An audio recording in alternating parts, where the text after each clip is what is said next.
Friends, हम लोग Snell's law के बारे में तो जानते हैं, यानी कि एक फॉर्मूला जिसमें हम लोग देखते हैं कि जब भी किसी एक मीडियम से कोई लाइट रे चल के आती है और वो दूसरे मीडियम में जाती है तो वो बेंड हो जाती है।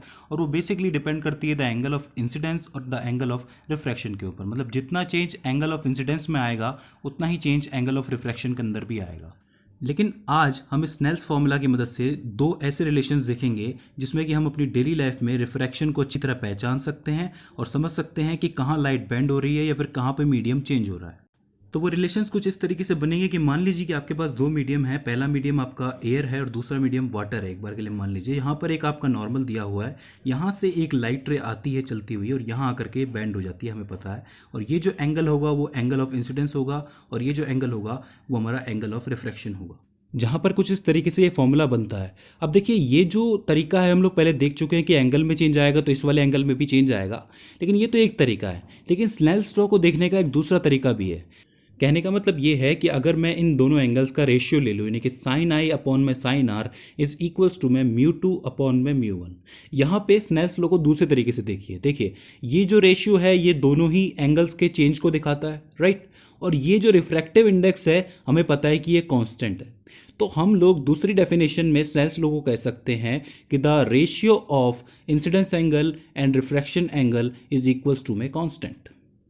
कहने का मतलब यह है, थोड़ा सा और सिंपल कर देता हूं मैं आपके लिए। देखिए यहाँ पर ये जो फिनोमेना आपके सामने हो रहा है, यहाँ पर जो लाइट है वो कहाँ बेंड हो रही है?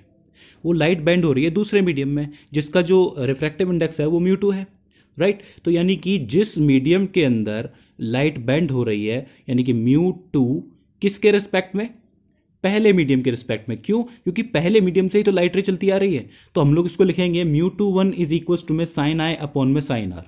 एक बार फिर से समझ लीजिए कि एक मीडियम, पहले मीडियम से जो लाइट रे है वो चलती हुई आई, वहाँ पर उसके अंदर कोई चेंज नहीं आया और उसका जो रिफ्रैक्टिव इंडेक्स है वो है म्यू वन। मान लीजिए कि वो ए है या फिर वो वैक्यूम है, हम लोगों ने एयर मान लिया एक बार के लिए, राइट। ये दूसरा मीडियम हमारा वाटर है। वाटर में जाते ही ये लाइट रे जो है वो बेंड होगी और उसके बेंड होने का कारण क्या होगा? उसका रिफ्रैक्टिव इंडेक्स। ये बात हमें पता है, राइट। तो इसका मतलब कि जो भी चेंज आएगा वो एंगल्स में आएगा, रिफ्रैक्टिव इंडेक्स में नहीं आएगा। मतलब रिफ्रैक्टिव इंडेक्स एक कांस्टेंट है, उसके हिसाब से जो लाइट रे है वो अपना एंगल चेंज कर लेगी। तो हम लोग कह सकते हैं the ratio of incidence angle and refraction angle is equals to में कांस्टेंट। और वो कांस्टेंट क्या होगा? रिफ्रैक्टिव इंडेक्स होगा। पहले मैंने क्या बताया था कि जो चेंज इंसिडेंस एंगल के अंदर आएगा वही चेंज हमारा रिफ्रैक्टेड एंगल के अंदर में देखने को मिलेगा। तो ये दो तरीके हैं स्नेल्स लॉ को देखने के। जब आप इन दोनों को जोड़ोगे तो आपको एक से ही लगेंगे, ठीक है। तो हम लोग कह सकते हैं कि mu two one is refractive index of medium two with respect to medium one, right. तो अब हम इसे शो कैसे करेंगे? देखिए, मैंने यहाँ पे इंसिडेंस एंगल को ए लिख दिया, यानी कि एंगल ए लिख दिया, और इस रिफ्रैक्टेड एंगल को मैंने लिख दिया एंगल बी, राइट।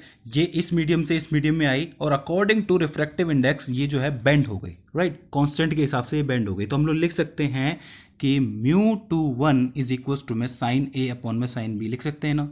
क्यों? वापस बता देता हूं कि लाइट रे मीडियम वन से चलती हुई आई और मीडियम टू में रिफ्रैक्टिव इंडेक्स म्यू टू की वजह से बेंड हो गई। मतलब उस कांस्टेंट की वजह से इस लाइट रे में एक चेंज आ गया, राइट।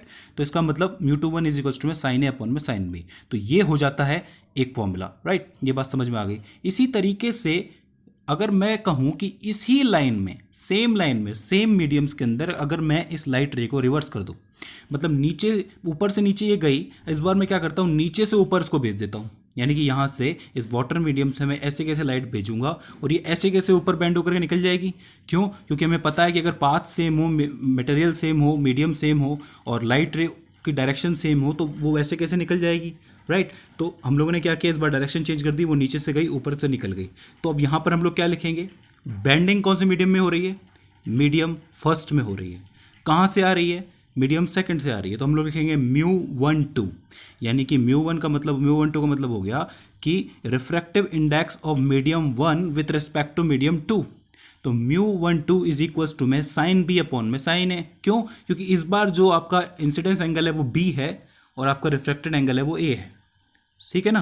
पहले क्या किया था? Mu two one is equals to में साइन ए अपॉन में साइन बी। इस बार क्या किया? Mu one two is equals to में साइन बी अपॉन में साइन है, राइट। तो ये दो इक्वेशंस आपके सामने निकल के आ गई। अब इन दोनों ही इक्वेशंस को जब आप कंपेयर करेंगे तो आप पाएंगे कि mu two one is equals to में one upon mu one two. क्यों?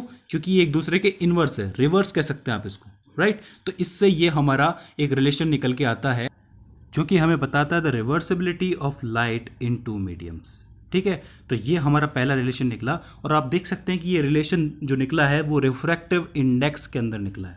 अब इसी तरीके से अगर मैं आपसे कहूँ कि जो हमारे मीडियम्स हैं वो 2 से ज़्यादा है, मतलब एक लाइट रे एक मीडियम से दूसरे मीडियम में गई और उसके बाद दूसरे मीडियम से दोबारा पहले मीडियम में आ गई, मतलब क्रॉस करके, तब क्या होगा, तब किस तरीके का रिलेशन बनेगा।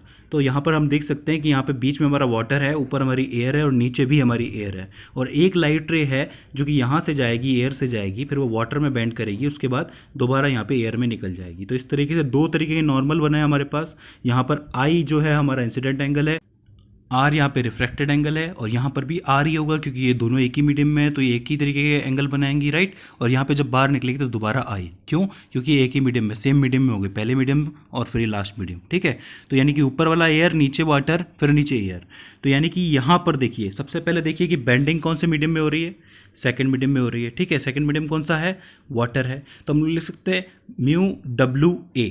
क्यों, क्योंकि जो बेंडिंग हुई है वो वाटर में हुई है विद रिस्पेक्ट टू एयर, तो mu W A is equals to में साइन आई अपॉन में साइन आर। यही होता है स्नेल्स लॉ, हमें पता है। ठीक है, इसी तरीके से यही लाइट रे जब वाटर से एयर में जाएगी तो ये दोबारा बेंड करेगी, मतलब दोबारा मुड़ेगी, तो इस बार जो है रिफ्रैक्टिव इंडेक्स हम लिखेंगे म्यू ए डब्ल्यू, यानी कि एयर के अंदर जो चेंज आया है, मतलब एयर के अंदर जो बेंड हुई है विथ रिस्पेक्ट टू वाटर। क्यों, ठीक है, तो इस तरीके से हम लोग लिख सकते हैं mu A W is equal to में साइन आर अपॉन में साइन आई। इन दोनों को आप मल्टीप्लाई करोगे तो साइन आई अपॉन में sine R multiply by sine R upon में साइन आई, एक दूसरे से कैंसिल आउट होकर के 1 बना लेंगे। तो यहाँ पर हम लोग लिख सकते हैं कि mu W A is equal to में 1 अपॉन में म्यू ए डब्ल्यू। तो ये सेम रिलेशन है पहले जैसा, मतलब ये हुआ कि एक मीडियम से चले दूसरे मीडियम में पहुँचे, फिर दूसरे मीडियम से दोबारा पहले मीडियम में आ गए, तो वहाँ पर भी यही लॉ काम करेगा, राइट। तो इससे हम लोग जान सकते हैं। अब अगर मैं आपसे कहूँ कि आपके पास 3 डिफरेंट मीडियम है, यानी कि आपके पास एयर है, वाटर है और ग्लास है, तीनों चीज़ें, तब क्या होगा, तब किस तरीके का लॉ लगेगा। तो हम लोग ट्राई करके देखते हैं कि हमारे पास ये 3 मीडियम है। पहले मीडियम एयर से एक लाइट रे चल के आई जो कि वाटर के अंदर मुड़ गई, और फिर वो ग्लास के अंदर और मुड़ गई, और फिर दोबारा एयर के अंदर निकल गई। ठीक है, तो इसका मतलब हमारे पास 3 मीडियम हो गए, यानी कि मीडियम 1, 2, 3, फिर दोबारा मीडियम 1। ठीक है, अब यहाँ पर इंसिडेंस एंगल देखिए, यहाँ पर I1 होगा, सेकेंड मीडियम में R1 होगा। अब ये यहाँ पर भी R1 ही होगा क्योंकि ये दोनों मीडियम एक है। इसी तरीके से यहाँ पे R2 होगा, यहाँ पर R2 होगा, और नीचे निकलने के बाद, मतलब एयर में निकलने के बाद वापस I1 हो जाएगा। ठीक है साहब, चलिए रिलेशन बनाते हैं, मतलब स्नेल्स लॉ को फॉलो करते हैं। हमें पता है कि जो चेंज है वो दूसरे मीडियम के अंदर आ रहा है, इसलिए हम लोग लिखेंगे म्यू डब्ल्यू ए, मतलब वाटर के अंदर आया हुआ change with respect to air, mu W A is equal to में साइन आई 1 अपॉन में साइन R1। ठीक है साहब, समझ में आ गया। अब देखिए लाइट रे जो है वो वाटर में पहुंच चुकी, अब वाटर से वो जाएगी ग्लास में, तो ग्लास में जाएगी तो ग्लास में चेंज आ रहा है विद रिस्पेक्ट टू वाटर। ठीक है, तो हम लोग स्नेल्स लॉ से लिख सकते हैं कि mu G W is equals to में साइन R1 अपॉन में साइन R2। ठीक है, इस तरीके से दूसरा रिलेशन निकल गया। अब क्या हुआ, जो लाइट रे है वो ग्लास में पहुंच गई, अब वो जब ग्लास में पहुंच गई तो वो एयर में निकलेगी, तो बेंडिंग कहाँ हो रही है, एयर के अंदर हो रही है। तो यहाँ पर हम लोग लिख सकते हैं कि mu A G is equal to में R2 अपॉन में I1। तीनों रिलेशन हमारे सामने आ गए, पहले से दूसरे में गया तो ये वाला, दूसरे से तीसरे में गया तो ये वाला, और तीसरे से पहले में गया तो फिर ये वाला। तीनों रिलेशंस को मल्टीप्लाई कर दीजिए। मल्टीप्लाई करने पे तीनों को लिखेंगे साइन I1 अपॉन में R1 multiply by sign R1 upon में R2 multiply by sign R2 upon में I1।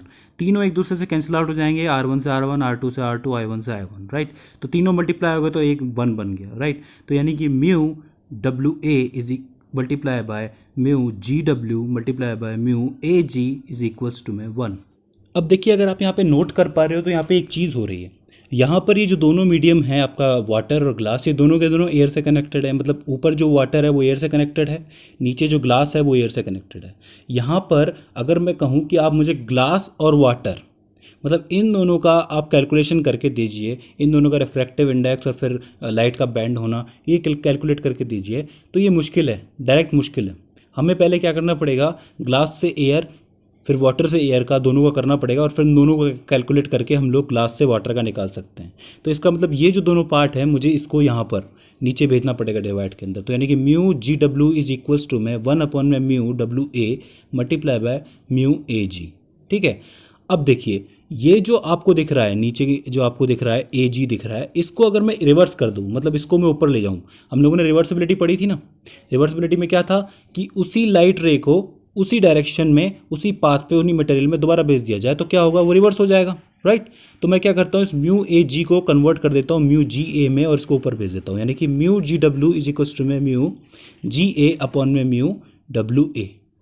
तो यहाँ पर अगर आप गौर से देख पा रहे हो कि दोनों के अंदर एयर है, दोनों की एयर को एक बार के लिए हटा दें तो mu G W is equal to में म्यू जी अपॉन में म्यू डब्ल्यू, यानी कि पहले ग्लास का कैलकुलेट कीजिए, फिर वाटर का कैलकुलेट कीजिए, फिर उन दोनों की मदद से ग्लास और वाटर दोनों का कैलकुलेट कर सकते हैं हम लोग, राइट। इससे आपको अगर कोई बोले कि यहाँ पर आपको दो तरीके के रिफ्रैक्टिव इंडेक्स दे दिए गए हैं और पूछे कि तीसरे का निकाले, तो आप इस फॉर्मूले की वजह से, इस रिलेशन की मदद से निकाल पाएंगे। तो ये जो आपका रिलेशन है ये काफ़ी खास है। तो आप लोगों को दो रिलेशन देखने को मिले, पहला तो था रिवर्सिबिलिटी का mu two one is equal to one upon में म्यू वन टू। इस तरीके से दूसरा जो था वहाँ आपने तीन मीडियम यूज़ किया, यानी कि mu G W is equal to में म्यू जी अपन में म्यू डब्ल्यू। तो ये हैं हमारे दो ऐसे रिलेशंस जो कि रिफ्रैक्टिव इंडेक्स में हमें देखने को मिलते हैं, और इन्हीं की मदद से हम लोग डेली लाइफ में रिफ्रैक्शन के फिनोमेनास को समझ सकते हैं।